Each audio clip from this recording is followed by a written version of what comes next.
টাকা নাই রে গ্রামের মানুষ আসছে শহর, চারিদিকে তাই মানুষ বহর।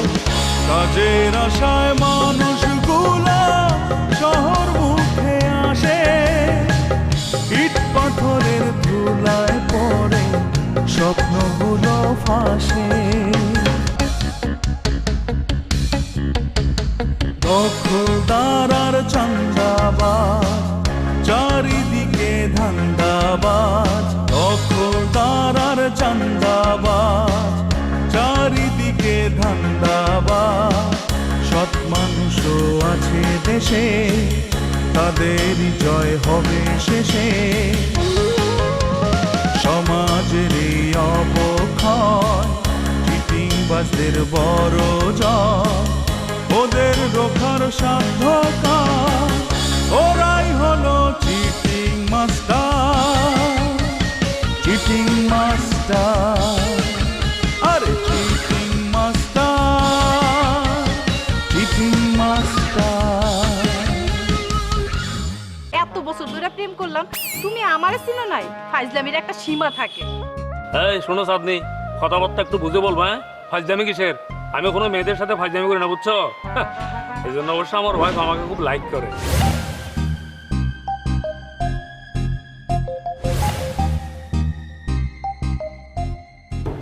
মাশরুম, এই যে তরে তুই একা একা চাকরি নিছি, আমার কইলা সরবিকর মানিছে।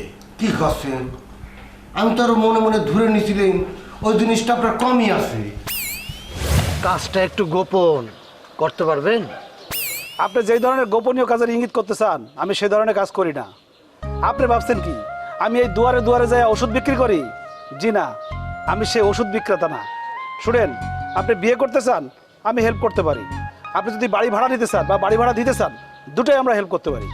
আপনি কোনটা চান বলেন? আমি একটু সেলিব্রিটি, ইউটিউব, ফেসবুক যা যা আছে, ইনস্টাগ্রামে সবকিছুতে আমার কথা বলে দিতেছি।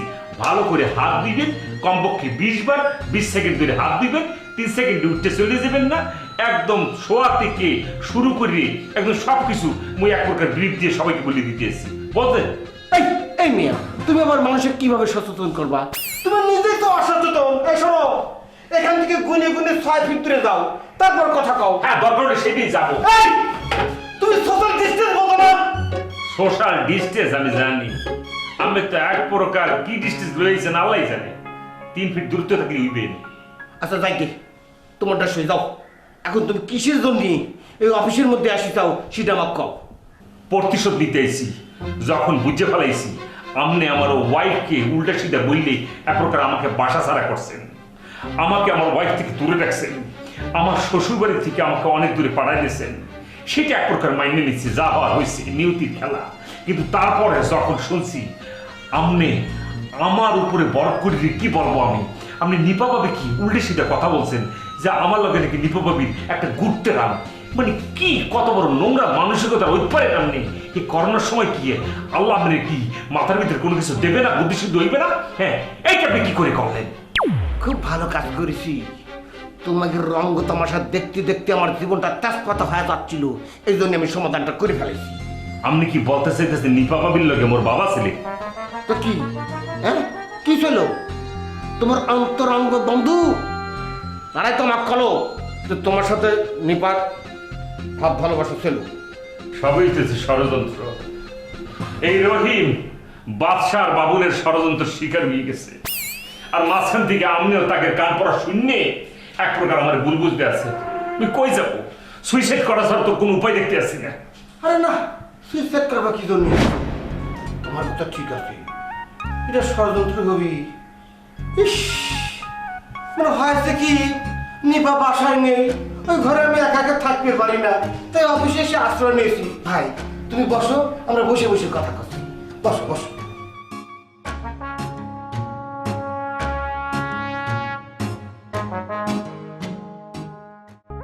কি কাজ করুন রে? আমরা তো ব্যবসা ব্যবসা কিছু বুঝি না। জুলফি ফ্যাব্রি দিয়া উপর মহলে কথা কওয়ায় কিছু কাম বাইর করি। ওই শাহজাদার উপর নির্ভরশীল হয়ে থাকতে ভাল লাগতেছে না। চলো কামটা সারিয়া ভালাই, নিজের মতো কিছু করি। তোর এই যে বাবিরে দিয়া দর কাজ বাইর করলাম, হ্যাঁ, কিন্তু কি কাজ বাইর করুন? আমরা তো কন্ট্রাক্টারি কিছু বুঝি না। প্রথম একটু ঝামেলা হইব, মাগার পরে ঠিক হয়ে যাবে লাডু ভাই। আসসালামু আলাইকুম ভাইজান। লাডু ভাই, আমি আইছি, আপনি রাগ করছেন না তো? না না, রাগ করুন খেলা। আপনি হলেন কি আমাকে বিরোধী দলীয় লোক, আপনি মহল্লার মধ্যে আসে বাতচিত করবেন, মানুষের দেখলো কই বুঝি কি হলো, মিলা গেল নেই বিরোধী দল আর সরকারি দল মিলা গেল নেই। ও এইটা ছেড়ে আপনি তো আইছেন, খালি আইন নাই কা, একটা মতলব লই আইছেন, তো কয়ে ফেলান আপনার মতলব খান কি, কয়ে ফেলান। কইতাছি তো বই, হ্যাঁ? হ্যাঁ, বহেন। জাফর খুব বুদ্ধিমান, বুঝলেন লাটু ভাই? ও সহজে মানুষের মনের কথা পড়তে পারে। জাফর, আমি কোনো রংবাজ না, আমি রাজনীতিও সেরকম বুঝি না। তবে ব্যবসার কারণে মাঝে মধ্যে ওই সন্ত্রাসী কর্মকাণ্ডে লিপ্ত হইতে হয়, সন্ত্রাসী কর্মকাণ্ড পরিচালনা করতে হয়, এই আর কি। বুঝা পারছি, বাংলা কইছেন তো বুঝা পারছি, কিন্তু কিছু করার নাই কা।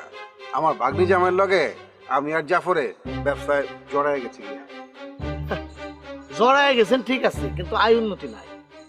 আমার লগে ব্যবসা করেন, পার্সেন্টেজ অনুযায়ী ভাগ পাইবেন।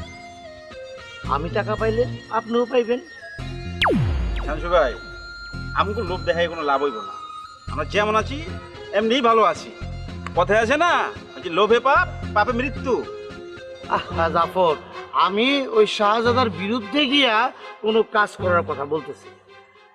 আমি কইতাছি আমরা তিনজনে মিলে একটা ব্যবসা করি, হ্যাঁ? আর এইবারের ব্যবসাটা হইব ওই ইটালির থেকে মশা নিধনের কেমিক্যাল আনার ব্যবসা। এরপর ভাবিরে দিয়া সিটি কর্পোরেশনে এই ওষুধটা খাওয়ানোর ব্যবস্থা করে দেয়। দেখবেন কোটি কোটি টাকা লাভ। আপনার একদম 1 লাফে উপরে উঠে যাবে। এই কামটা আমার কইরা। ঠিক আছে, বুঝা পারছি আপনার কথা, আমি বুঝা পারছি। ঠিক আছে, দেখি আমি একটু চেষ্টা তদবির করে দেখি। না না লাটু ভাই, তুমি এই কাম করবার পারবা না। খেলা শাহজাদা আগেই তো এই কামে নামিয়ে গেছে গা। হ্যাঁ, তুমি শাহজাদার ডাউন দিবার চাও? হ্যাঁ, এইটা ব্যবসা। ব্যবসার ক্ষেত্রে আত্মীয় স্বজন বিচার করলে চলবো না। ব্যবসার খাতিরে মাঝে মধ্যে একটু বেইমানি করতে হয়, বুঝছো? জাফর, কথা কলম মিছা কয় না, আমি চান্স পাই দেখুন নি একবার। জীবনেও না। চাইলে তুমি হাল্লাকে চান্স পাইবার পারো, মাগার আমি না। উঠলাম। বুঝছেন, এইরকম রকসটার কারণে এই জীবনে কিছু করতে পারে না। ব্যাককেল কোরআন করে। আমিও যাই লাটু ভাই।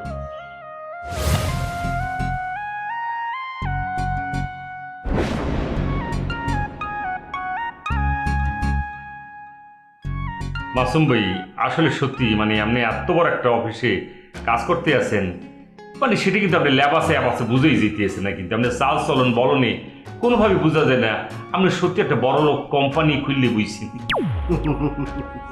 বুঝবা কিরাম করি, মনে করো আমি তো বোঝানোর চেষ্টা করি না।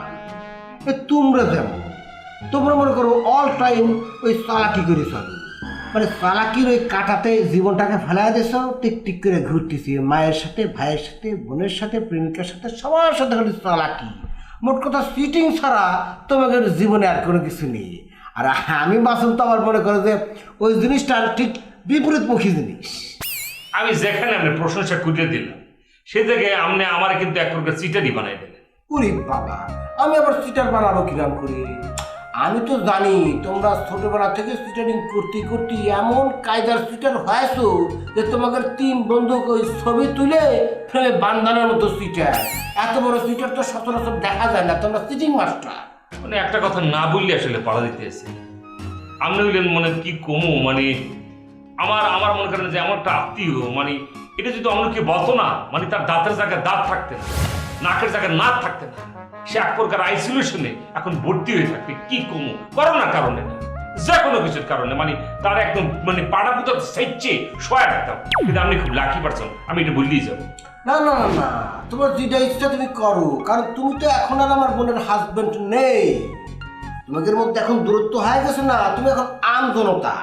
তুমি ইচ্ছে করলে আমাকে ওই নাকটা ফাটাতে পারো, অসুবিধা হবে না। এই যে সিটিং করতে করতে, আরে আমার সহজ সরল বোনটা তুমি বিয়ে করে ফেলালে, তোমার সিটিং এর কারণে আমার বোনটার জীবনটাই নষ্ট হয়ে গেল। আমি আপনার বোনের জীবন নষ্ট করি নেই, আমনের বই একজন সেলিব্রিটি মানে আমার জীবনটার একদম এক প্রকার তেজপাতা বানিয়ে ফেলেছে, লাইফটাকে বরবাদ করে দিচ্ছে। ভালো কথা, একটা কথা না বুঝতে পারতেছি না, এতক্ষণ যাবৎ মাসুম ভাই আমি যে বস আপনার অফিসটার ভিতরে, মানে কি বলবো, আপনার বগ্নিপতি তো আমি নাকি আত্মীয়র বাইরে, চা বিস্কিটের কোনো খবর নাই, হোক না মুখ দিয়ে কতক্ষণ এভাবে কথা বললে যাবেন নাকি কদর করতেছেন না গরজামে ছেলাম বললে? কারণ হচ্ছে ওই একটু আগে তোমাকে আমি কলাম না যে তুমি আর আমার বোনের হাজবেন্ড নাই, তোমাকে আমি আমজনতার কাতারে দেখতেছি। এখন তাকে তাকে তো আমার অফিসে আমি চায়ের অফার করতে পারি না নাকি? ওকে, ডান মাই সান, আন্ডারস্ট্যান্ড, আমি বুঝে ফেলেছি, কোনো অসুবিধা নেই। আমি এখান থেকে বাইরে হয়ে ডাইরেক্ট আমার শ্বশুর আব্বাকে একটা ফোন দিয়ে বলবো যে কি বলবো, আমি আমার সমুদ্রের কাছ থেকে ভালো ব্যবহার তো পাইনি, তার অফিসে এসে এক প্রকার অপমান ছাড়া কোনো কিছু পাইলাম না।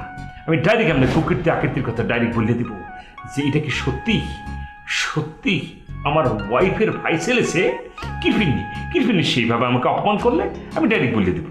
যাও দেখাও কি, আমি তো আর আমার খালুর ঘরে থাকতেছি নি, তাই আমার কোনো ভয়ও নয়। শোনো, আমি এখন হচ্ছি একার দেশের একাই রাজা, আমার ঘর নেই, আমার সংসার নেই, আমি এক দূর সাথে কামও আসি না। আরে মাসুম ভাই, এটা নিয়ে কি শোনাইলে? আসলে তো এখন আপনার কথাবার্তা শুনলে সত্যি আমার মানে খুবই খারাপ লাগতেছে, একটা গানের কথা মনে পড়ে যেতেছে, যারে ঘর দিলা সংসার দিলা রে তারে বৈরাগিনী কেন দিলা রে, যে অন্তরে ভালোবাসা থাকে আজীবন। আসলে গানের কথাগুলো উল্টাপাল্টা হইলেও মানে এখন আপনারই নিয়ে আমার গাইতেই হইবে, যারে ঘর দিলা সংসার দিলা রে তারে কেন এমন দুঃখ দিলা রে। মাসুম ভাই যাও, আপনি আমার ভাববেন না ঠাট্টা মস্কারা করিয়া তখন কথাবার্তা বলছি কিনা, না যা বলছি একদম সিরিয়াসলি, একদম বুকের ভিতর থেকে গভীর থেকে আসা এক প্রকার মায়াবোধ নিয়ে বলছি আর কি।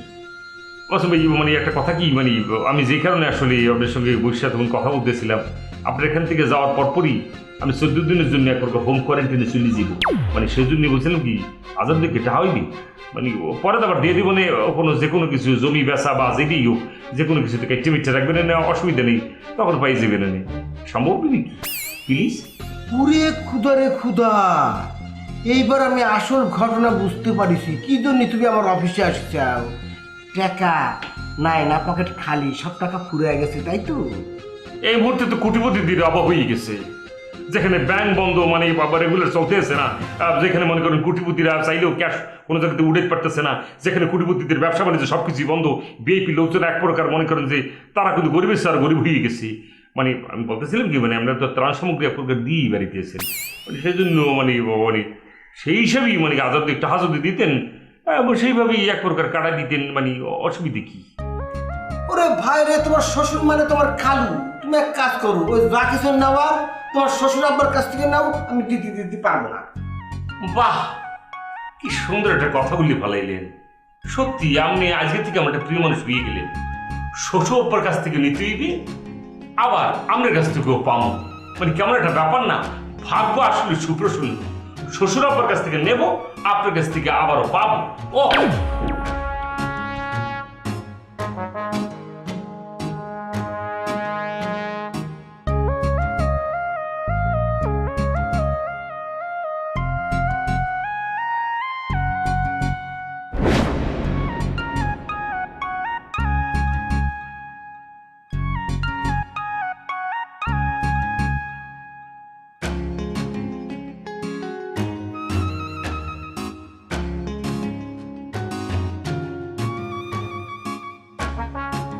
আমি আপনার কাছে আইলেই খালি বড় বড় কথা কন কন, কাম করো কাম করো। আজকে আমরা আপনার কাছে কামের লেগে আইছি, আপনি আমাকে সহযোগিতা করবেন। কি করার চাও? কি করা চাই মানে আমরা দুজন মিলা কন্ট্রাক্টারই করুম, তোমার হেল্প করার লাগবো, তবে কথা এক কান, সাজাদার লগে না, আলাদা আলাদা করুম আমরা দুজন। আচ্ছা শুনো, তোমরা জীবনে কোনোদিন কন্ট্রাক্টারি করছো, রাস্তাঘাট বানাইছো? আরে রাস্তাঘাট বানাইতে কন্ট্রাক্টারি করতে তো একটু অভিজ্ঞতা দরকার। ভাবি কামটা পাইয়া আমরা করুম কি, যেই ফার্মের এই কামের অভিজ্ঞতা আছে অগর কাছে বিক্রি করে দিব, ওরা আমাকে লাভ দিব। আর কামড়া দিব আমরা বড় ফার্মের কাছে, আর কামড়া তুইলা ফেলাইব, আমাকেও মাঝখান দিয়ে লাভ হইব। এইটা কি করে লাগছো? আরে শোনো, 2 নাম্বারি কাজে আমি কোনোদিন কাউরে চাই দেই না। আমার স্বামী, আপন ভাইগনা, ভাই যেই আসুক না কেন, আমি কোনোদিনও এই 2 নাম্বারি কাজে কাউরে এই কাজের কাছাকাছি ভিড়তে দেই না। বুঝতে পারছো? এই যে শুরু হয়ে গেছে, বক্তৃতা শুরু হয়ে গেছে, নীতি কথা, বই পুস্তকের কথা। ওই জাফর কইলে হয়েছিস আমারে বেহুদা কথা কলমেত কোন এর কাছ থেকে তো মনে হয় না কোনো কাজ বাগায় পারবো আমরা। এইটাই কয় অরণ্যের রোদন, মানে বৃথা চেষ্টা। ভাবি এই কামড়া তো আপনি কারো না কারো দিবেন, আমগো দিবেন না, এই তো কথা। আপনার সহযোগিতা আমগো কপালে নাই। আরে না না, তোমরা ভুল বুঝতাছো যে এই কামটা করলে আমার কোনো বদনাম হয় না। আমি সেই কাজে তোমাদের সহযোগিতা করুম, বিশ্বাস করো।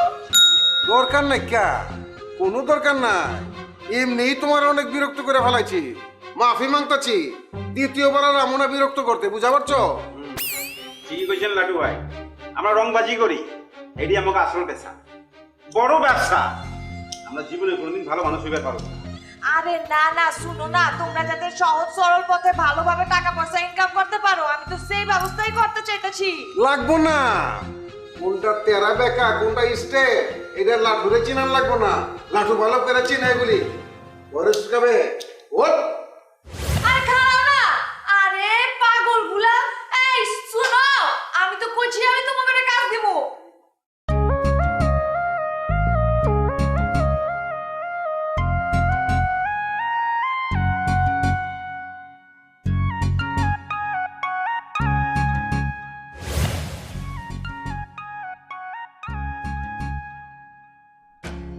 আপু, আপু কতদিন বাদে আপনার লাগে আমার দেখা। আপু, আমি আবেগের বশীভূতে নিজেকে কন্ট্রোল করতে পারলাম না, আমি সালাম হারবো।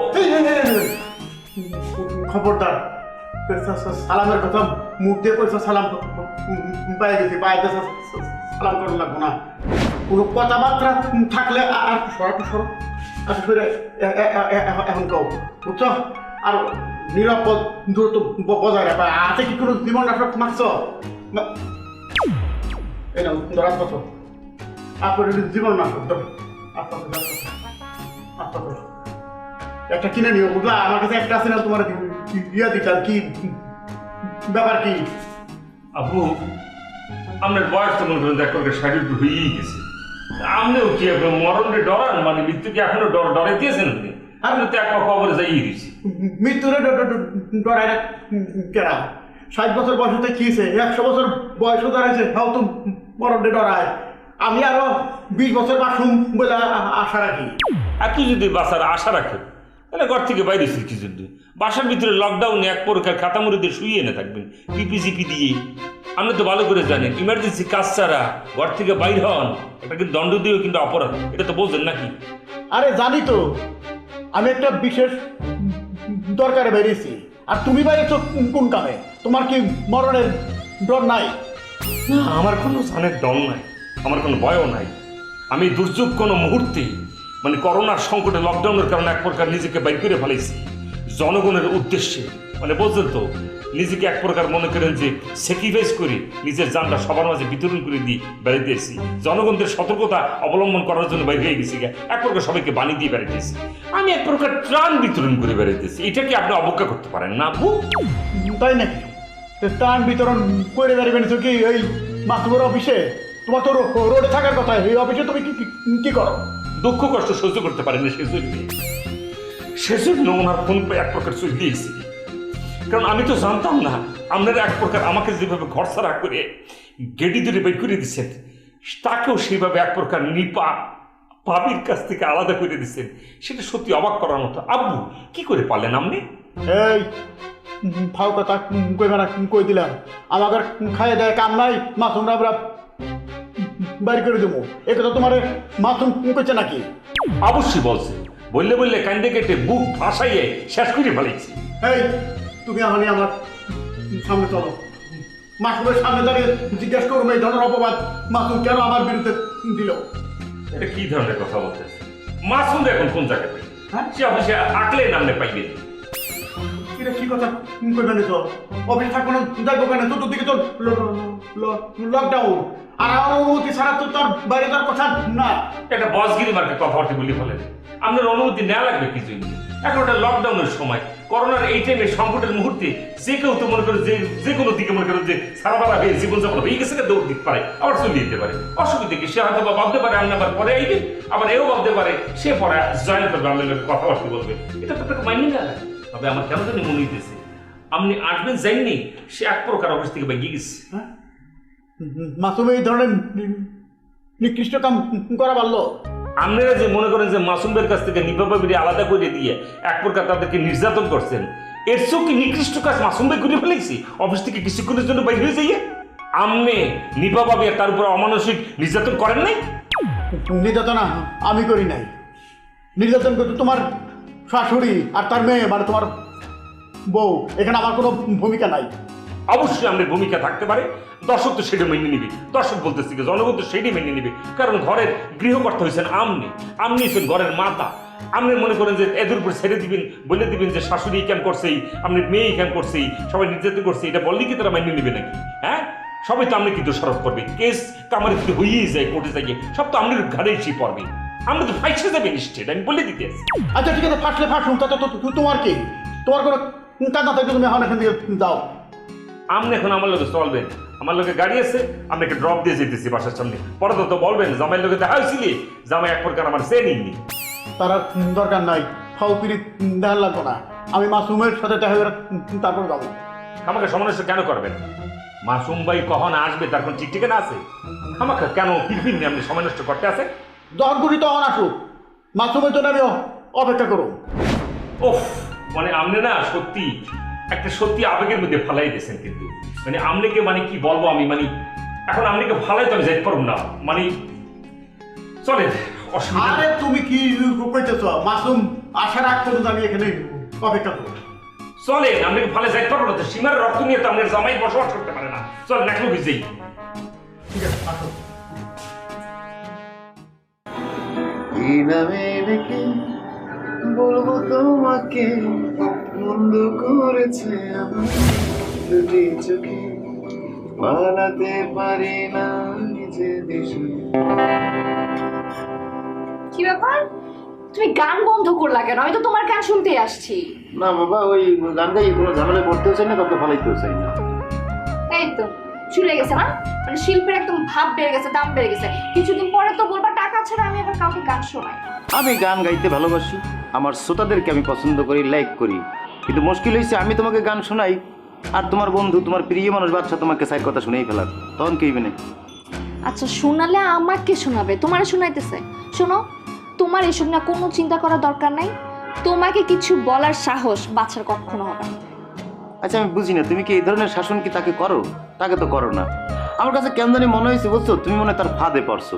এই যে সে তোমার সাথে এরকম করতেছে, বিয়ে আমার মনে হয় না বিয়ের পরে সে ঠিক থাকবে। বিয়ের পরে দেখবা যে নির্ঘাত সে ইউটার্ন নিবে, তখন করবা কি?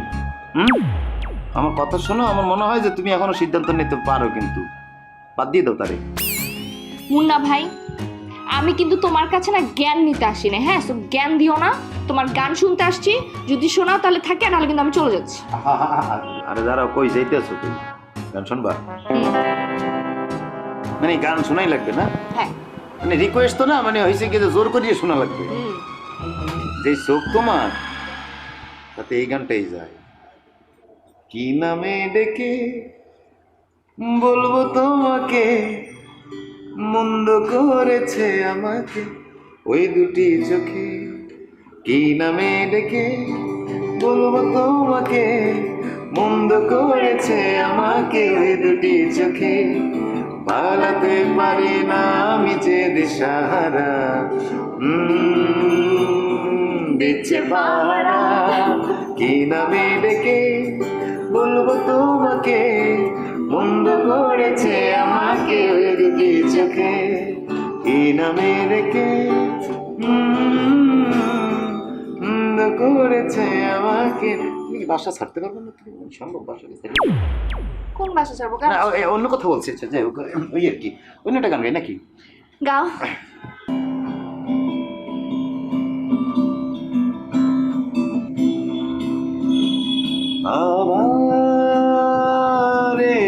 যে সন্ধ্যা শুধু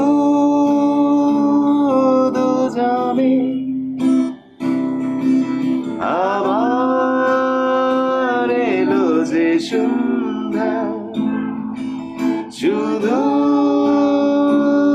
দুজনে চলো না ঘুরে আসি অজানাতে সেখানে নদী এসে থেমে গেছে চলো না ঘুরে আসি অজানাতে সেখানে নদী এসে থেমে গেছে লা লা লা লা আবার এলো যে সন্ধ্যা শুধু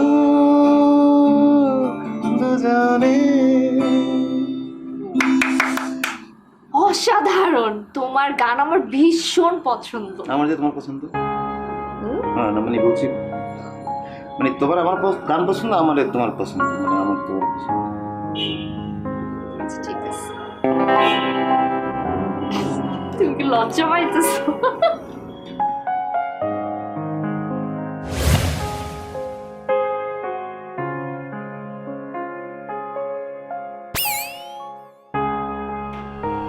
আমার কথা তো বিশ্বাস হইলে না শ্বশুর কি বলবো আমি মানে এখন এখন দেখেন এখন ওয়েট করেন বসে বসে থাকা আর ওয়েট করা এছাড়া তো আর কোনো কিছু উপায় দেখতেছি না আরে ওয়েট তো করাই লাগবো। মাসুম বেশি দূরে যায় নাই, ধারে কাছে কোথাও গেছে। মাসুম আইলেই তো আর আমি বাইরে যাই পারি। তোমার যদি জরুরি কাজ থাকে, তুমি তো জরুরি কাজ আছে, তুমি বাইরে যাও।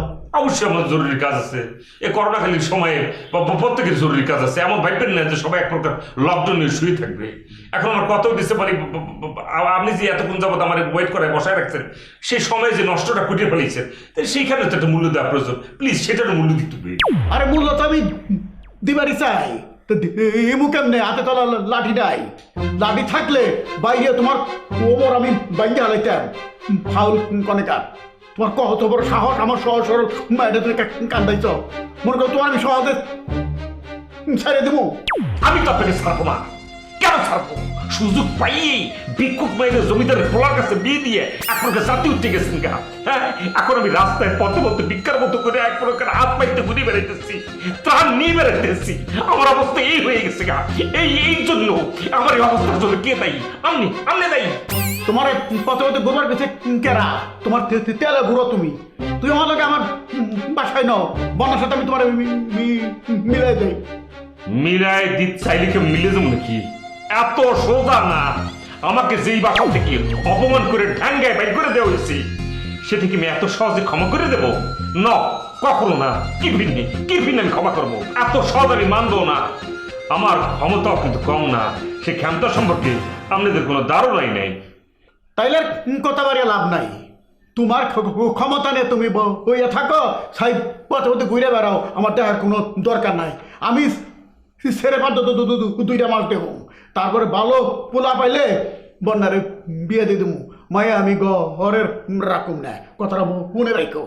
এক্সকিউজ মি শ্বশুরাব্বা ও কিভাবে কথা বলতেছেন আপনি এ তো সিনেমার ডঙ্গনে কথা বলতে আছেন সিনেমার যে দ্বারা শিখু বিলেন বাবা হয়ে যে কথা বলতো যে সমস্ত উল্টাপাল্টা এখন তো সেই ধরনের কথা আপনি বলতে আছেন আপনি কি করে আরেকজনের বুকে বিয়ে দিয়ে দিবেন হ্যাঁ আপনার মতো একটা আইনের লোক কি করে এই ধরনের কথা বলে হ্যাঁ আমি যদি আমার ওয়াইফকে তালাক না দিই তাহলে সেই ওয়াইফকে আপনি কি করে বিয়ে দিয়ে দিবেন আপনি সেটা আমাকে বুঝাই বলেন তো আপনার কাছ থেকে তো এই ধরনের কথা আশাই করিনি আমি তো নিজে যে স্টেট মামলা করে ফেলাবো আরে মামলা করবা কি আরে আমি তো তোমার আপোষ রফার প্রস্তাব দিলাম তুমি তো আপোষ রফা আইবার চান আমার কি করবা তুমি তো কিছুই মানো না আপনি কি টাইপের আপোষ চাইতেছেন তার গরম বলে বলেন অসুবিধা ডিল করে বললাম ওরা আমি যে প্রস্তাবটা দিবার চাইতে নিছি এটা যদি তুমি মানো তাহলে 5 মিনিটের মধ্যেই মামলা ডিসমিস হয়ে যাবো।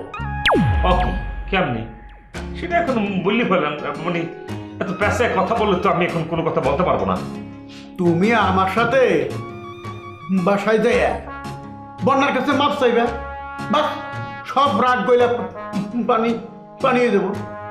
বাবা নিজের মোটামুটি বটগাছটা ঠিকই টান দিয়ে নিজের কাছে লুইয়ে গেছিল গা হ্যাঁ নিজের মাইয়ার পক্ষ সুন্দর করে লইয়ে ফেলাইছেন।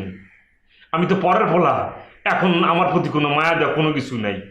একের মনে করে বিচারের খাতার থেকে একদম বিচারককে উঠেই দিয়েছেন। হ্যাঁ, নিজের মেয়ের পক্ষ নিয়ে বলে ফেলাইতেছেন, নিজের মায়ের কাছে যাইয়া একদম বাইরে যেয়ে পাও ধরে বসে থাকুন। এখন যদি আমি উল্টা বললে দেই, আমি বাসায় যাব, যাওয়ার সঙ্গে সঙ্গে আপনার মাইয়ে একটা নেল কাটার দিয়ে প্রথমে আমার পায়ের নখটি ফালাইয়ে তারপর পা জড়াই ধরে ক্ষমা চাইবে। তখন 5 মিনিটের মধ্যে আমি উল্টা কি ডিসিশন নিব সে সারপ্রাইজটা এখন আর বলতে চাইতেছি না। তখন কি ঘরে তোমার এত শর্ত থাকবো কেন? আগে তো ট্যাক্স কমাও, তারপর আমার সাথে কথা কও। মুই হচ্ছে জমিদারের পোলা, সহজ আমার ট্যাক্স কমবে না। সবচেয়ে বড় কথা যেটা, আমনের মাইয়া নিজে আইসা আমার পা ধরে মাপ চাওয়া পরে আমি ডিসিশন নেব, আমার শরীর তো ঠান্ডা ওই দিক হইবে না। তার আগে আমি আপনার মেয়েকে তালাকও দেবো না, ওই বাড়িতে আমি যাবো না, আমি বলে দিলে না। আমার মেয়ে বন্যা, তোমার কাছে জীবনে কোনোদিন ক্ষমা চাইবো না। ওই এখানে তুমি ঘুম কামাই করো না। ফাঁসি ফাউল একটা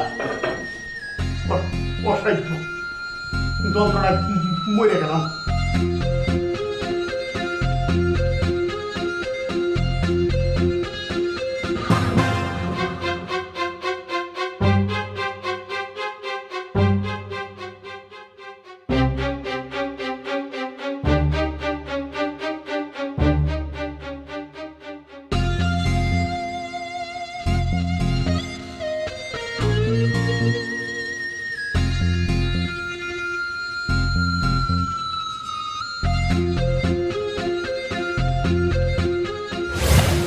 স্যার, এতক্ষণ ধরে একটা মানুষ অপেক্ষা করে কখনো তোমার জন্য আমার কোর্টে দেরি হয়ে গেল। স্যার আমার জন্য দেরি কেন করছেন? আমি তো একাই যেতে পারতাম। এই জন্য না মানুষের উপকার করতে হয় না। আরে বাবারে, এই সময় একজন সিনিয়র উকিল একজন জুনিয়র উকিল সিএনজি করে কোর্টে নিয়ে যাচ্ছে, এই সহযোগিতা এই সময় বাবা যায়। স্যার আমি তো এই সহযোগিতাটা চাচ্ছি না, আমি একাই যেতে পারতাম। পারবা তো, অবশ্যই পারবা, কিন্তু যাইতে গেলে তোমার অনেকগুলো সময় নষ্ট হবে না? এই যে এখন তুমি আর আমি একসঙ্গে যাব, যাইতে যাইতে আমি তোমার অনেক বিষয় শিক্ষা দিতে পারবো, বুঝছো? কি শিক্ষা দেবা সাদ্দাম ভাই? হ্যাঁ, খুব শিক্ষক হয়ে গেছো তাই না? শিক্ষক ভাব, প্রেমের আবাস। চালাই যাও, তোমাকে তো দিন সাদ্দাম ভাই, ঘরে একটা বাইরে একটা, আবার মাঝখানেও আছে একটা। চালাও ভাই, তোমাকে দিন, কি আর করার। স্যার উনি কি বলছে এইসব আজে বাজে কথা? এই বাদ দাও তো, পাশে লোকে কিছু বলে, কিছু মানুষ না সব সময় উল্টাপাল্টা কথা কইতেই থাকবে, কিন্তু তুমি তোমার কাজটা মনোযোগ দিয়া করবা, কারণ তোমার তো কাজটা শিখতে হবে। কাজ যদি শিখতে হয় তাহলে তোমার ধৈর্য ধরতে হবে, আর যদি তুমি ধৈর্য ধরো তাইলেই তুমি সাফল্যটা পাবা, বুঝতে পারছো? এই যে ম্যাডাম, আপনাকে একটা কথা বলি, আপনি যার কাছ থেকে মানে যে গুরুর কাছ থেকে শিক্ষা নিতেছেন তাতে তো আপনি ধরা খেয়ে যাইতেছেন। মামলায় তো জীবনে জিততেই পারবেন না, উল্টা মামলায় আপনি ফাঁসবেন ম্যাডাম, আমি বলে দিতেছি। হি ইজ গ্রেট ফাউল লোক। ওই কচু, তোর লিগা কি আমি শান্তিতে একটু চলাফেরাও করতে পারবো না নাকি? আচ্ছা আপনি এইভাবে কথা কেন বলছেন? আপনার এই আজে বাজে কথার জন্য আমরা তো বিব্রত হচ্ছি। আপনার কি খেয়ে দেয়ে কোনো কাজ নেই? সাদ্দাম ভাই, এদি পুরা টিয়া পাখির মতো সব শিখাই ফেলছেন। নাইস নাইস, আপনি অনেক কিছু শিখে ফেলাইছেন সাদ্দাম ভাইয়ের কাছ থেকে। I am really impressed to listen your বয়ান। এখন জাস্ট ওয়েট করতে আছি যে কোন দিন শুনবো আই লাভ ইউ। চুপ, তুই না কোনোদিন মানুষ হবি না একদম। এই তোর আমার জুনিয়রের সামনে তুই আমার এরকম অপমান কর, তুই চুপ। স্যার চলেন তো, এই লোকের সাথে কোনো কথাই মানায় না। এই খালাম আপা বেআইন একটু কারণ সাদ্দাম ভাই বলতে চাইছিলাম কি, যেহেতু ওকে আপনি ভালোভাবে শিক্ষা দিতেছেন, তাই ফাঁকা রাস্তাঘাটে না শিখে একটু পার্কের মধ্যে নিয়ে শিখাইলে ভালো হয়। দেখা হবে বেআইন। ক্লিকটা কি ভাবির কাছে লাগাবো না একটু পরে লাগাবো? পরেই লাগাই, তাহলে খেলাটাও জমবে। নেই কই sir,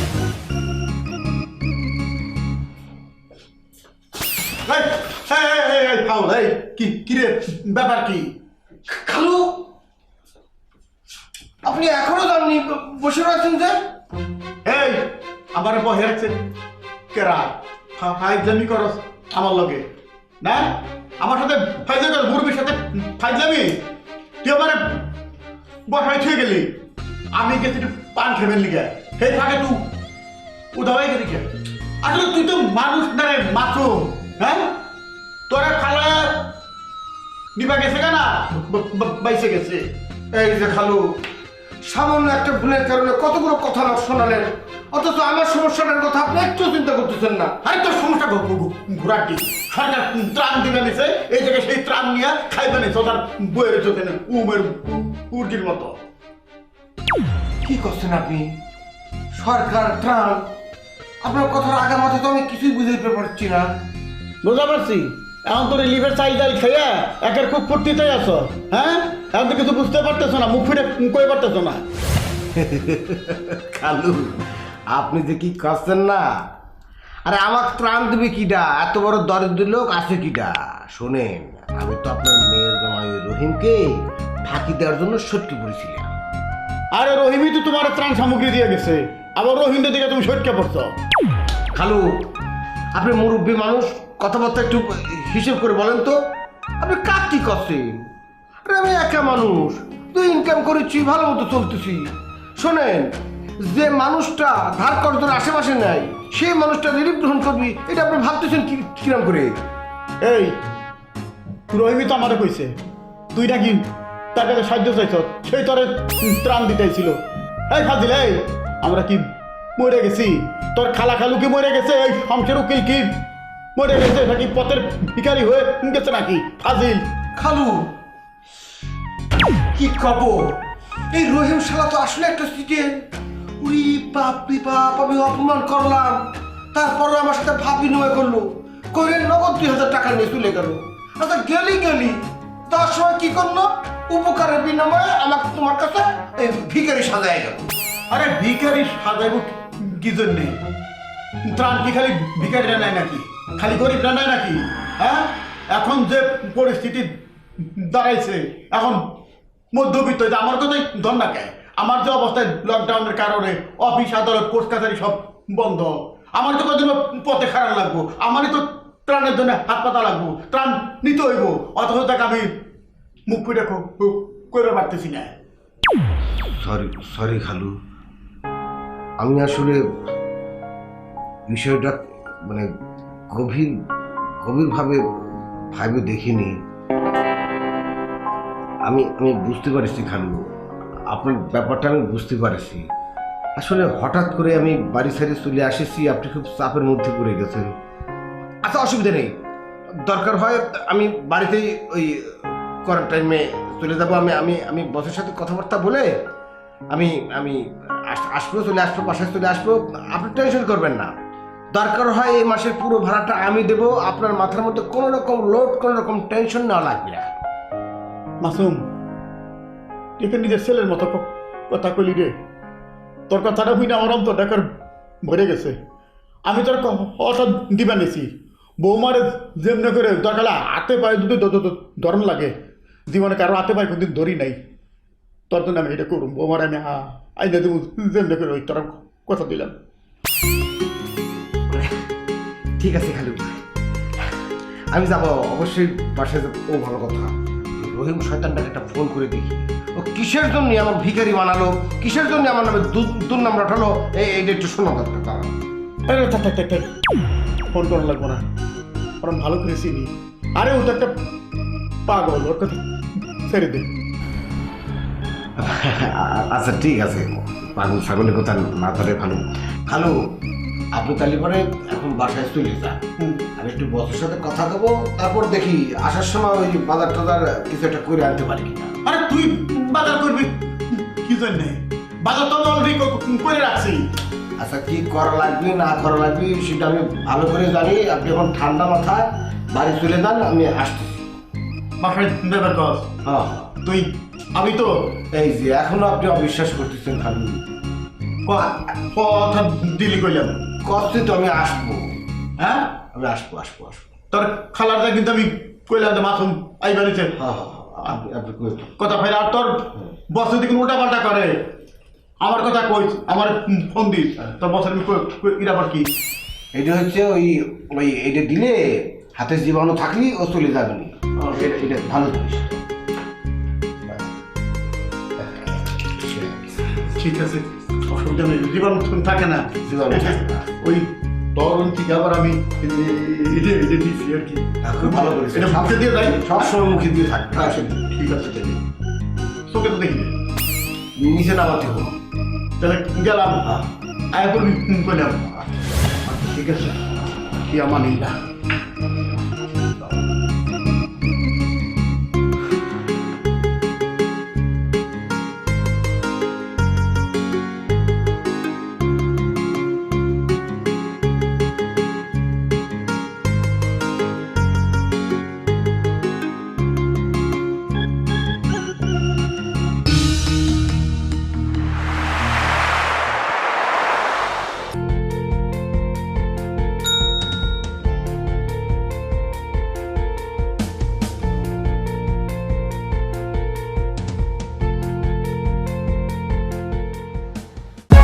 For more updates, subscribe and press the bell icon on YouTube app and never miss another update.